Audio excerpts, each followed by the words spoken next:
The multiplayer side of Halo has always been a little bit more fast and loose. In multiplayer, everything and anything can happen.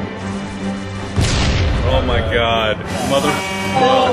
We need to be either as good as Halo 2, and obviously that is our bar, is as at least as good, better as Hell Be Better.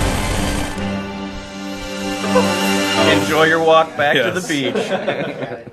While you're working on the project, the bar is sort of a moving target. It can be intimidating for sure. Typically my morning starts with me weeping at my desk for about 30 minutes, and then I get to work. We've really gotten hardcore about instituting afternoon playtests. Okay, it's territories, 15-second respawn time. And it's become fundamental in how we're working on the game. Oh, Froman! Oh, you're so close! From day one, people have been in there playing it, which really refines the gameplay. It was horrible there. Oh, who broke territories? I think Halo 2 multiplayer has been played like 4 billion times. Competing against yourself is stressful. Coming up with these scenarios that people play over and over again. Now, how can we rethink that and create something that's new and interesting? We started getting more into these asymmetrical maps, where it's offense versus defense, where that's a choke point that you want to hold. And I think High Ground is an example of that. Some of the specific things that we tried out were having a wall that you have to get past. That sort of defined whether you won or lost the game. And then we stuck some towers in, and we put AI gunners on all the towers. So as you're running up the hill, you're just getting tagged by all these AI guys. That's the direction that we went. We're like, whoa, that's way too hard.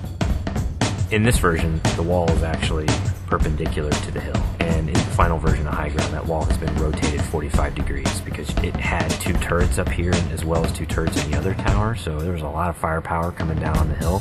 That got all simplified into 1 turret actually right above the gate, which we felt was not as brutal to the attackers. It's pretty obvious to us when we start working on these maps that they have to be fun for the 100th and the 200th and the 1000th time. You weren't figuring out the switches in the doors? Yeah, the glows are like you want to walk up and like Watching people run through your map challenges a lot of the assumptions you made about it. Like, oh, I think people will use this hill for sniping, and then no one uses it. Then you get great comments like, this map sucks, I hate this spot, I hate you.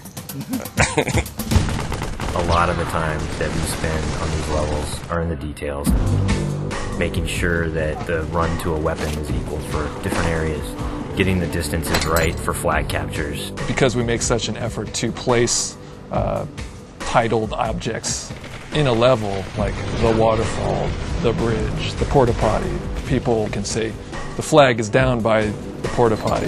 That immediately helps with that social aspect. Don't tell them about the porta potty.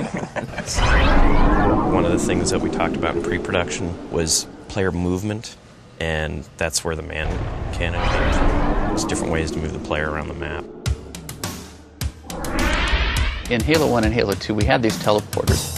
Although it was a great way to get around quickly, it didn't provide as much inherent danger as the man cannon does. There's almost nothing more rewarding than sniping a guy out of the air as he's man cannoning across the map.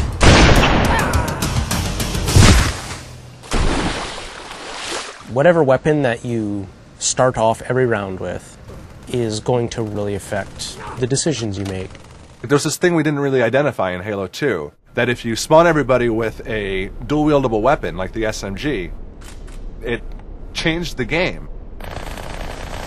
People stop meleeing and people stop grenading because when you're dual-wielding, you can't do either of those. One of our weapon modelers, Tom Doyle, said, hey, this is a great chance to bring back the assault rifle from Halo 1. The assault rifle's design language really works well with the Master Chief. It has such a unique kind of silhouette and look to it that we really didn't want to change with what is already a Halo canon. But in terms of design and gameplay, it's been adjusted pretty considerably. The weapon has a kind of a shallow clip, so it came down to how best do I use my melee attack, or how best do I use my grenades in order to tip that fight a little bit over in my favor.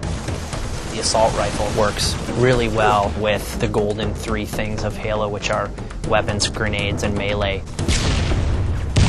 The different kind of weapons that you get to use now, the way that they're balanced against each other, the way the weapons are placed on a map, it brings a certain something to the map that just makes it play right. You have a situation which is very common, two guys get into a fight. Is there a way to mix that up? Say you start getting hit by a battle rifle from behind. Let's say you have a bubble shield, you drop it, all of a sudden you're completely shielded from this guy who was firing on you. Or you have a trip mine and you realize a warthog is barreling towards you. You deploy the trip mine at the last second. And yes, you die, but you take out those damn bastards that just ran you over. When you are done as a group playing together, the first thing you want to do is talk about it. Every game you play, you're going to be having a save film that you can stop time, shift camera angles. When you watch that.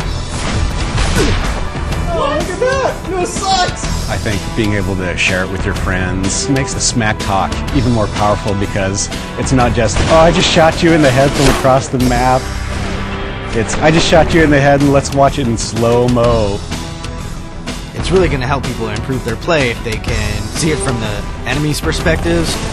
You'll be able to watch where they go, what weapons they pick up, in what order. We've done a lot of paper, we have all the specs, but there's a significant part of that that's not yet finished. The big challenge ahead of us now is to make sure that we get everything that we can in the game. We're going to be what we're going to be, and we think it's really good, but everybody's expecting it to be really good, so we got to beat those expectations somehow. That's what's tough, yeah. That's what makes me cry at my desk.